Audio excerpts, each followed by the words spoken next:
The first day of school across the country today. Some pupils returned to vandalize schools around Cape Town. But how is the Western Cape Education Department planning to fix the problem?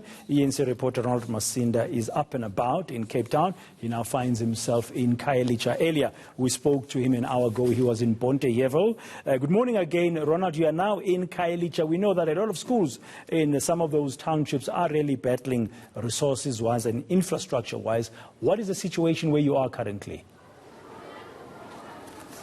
Well, a very good morning to you once again, Bradan. We are currently in Luantle Primary School, one of the biggest primary schools here in Khayelitsha, with a current intake of over 900 students. Now, having arrived here earlier, it's really been a hive of activity, with even some parents still applying to get their kids to the school. Now, I'm going to ask my colleague Asanda to quickly pan across to just give the viewers a sense of some of the damages to the school. Some of the windows totally broken, Bradan, not only the ones that we're seeing, but also inside of the classroom, and much similar to some of the break-ins that took place in Bonteyevel. Many of the criminals making their way into the school through the school ceiling. Now, I'm going to ask the school principal, a man who's really been kept busy, Stanley Makubela, to join us. Stanley, thank you so much for your time. I mean, you've been a principal here since 2006. How rife is the problem of school break-ins? Yeah, it is very much huge, because every time we come back from holidays or we come back from weekends, we find the school has been damaged, and then that has got a bad effect to the learning and teaching of our kids, especially with regard to electricity cables and e-toilets. So that is where we mostly get the damages. And in fact, every time I come back from holiday, for the past 2 years or so, I must pay about 11,000 rand for only windows. That's about only windows, but when it goes into the toilets and cables, I have to request emergency repairs from the department, because it's not only small damages that they are making, it's becoming huge. And then you'll find during the winter the kids don't have electricity and the classes are dark.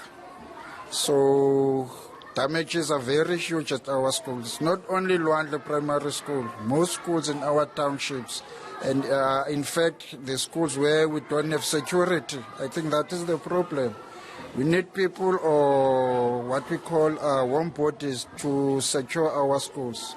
It's not only... We do install, like you can see, burglar gates and burglar bars along the windows, but still we will find there's damages that are happening. I want to come into the security issue, because when I walked into your office, you had two representatives from the Western Cape government. What was said? Why were they here? Yeah, they were here because what we have to do as a school, we have to inform the Safe Schools department, both the provincial and our district. Those that you saw here were coming from the district to come and assess the damages, and then they will advise us what to do, whether to apply for more security.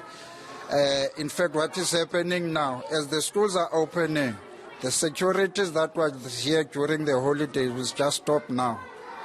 That is the holiday program or project. So after that, the schools don't have securities. So I have to fill in forms, send them to the department. When I spoke to the principal at the previous school that I went to in Bonteyevel, Protea Primary, she said that one of the culprits was actually a learner. Is it the same case here, and are you addressing it? Yeah, usually you find the learners that were there, they've grown old, then they know what they want from our toilets and windows and classrooms. But we are a primary school. We won't point to the learners at this point in time, because they are still young. But to do with windows, we sometimes get some are accused of breaking the windows during holidays and all that. But the damage currently, I would say it's for people who know what they were doing.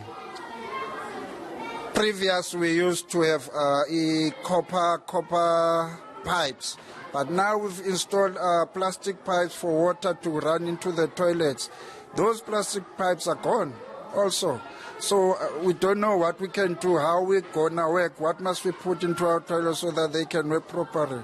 What do these people need at our schools? It's now they're coming back to messing up with the toilets.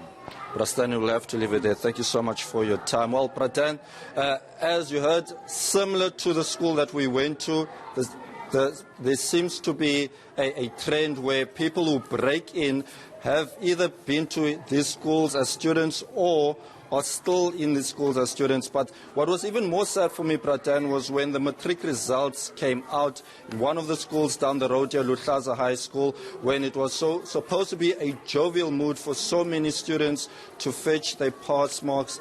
They went to a school that was just broken into hours before they received their matric exam results. So much similar to here in Luandle, there are a number of schools across Khayelitsha who are experiencing the issue of vandalism. Thank you very much, Ronald Masinda.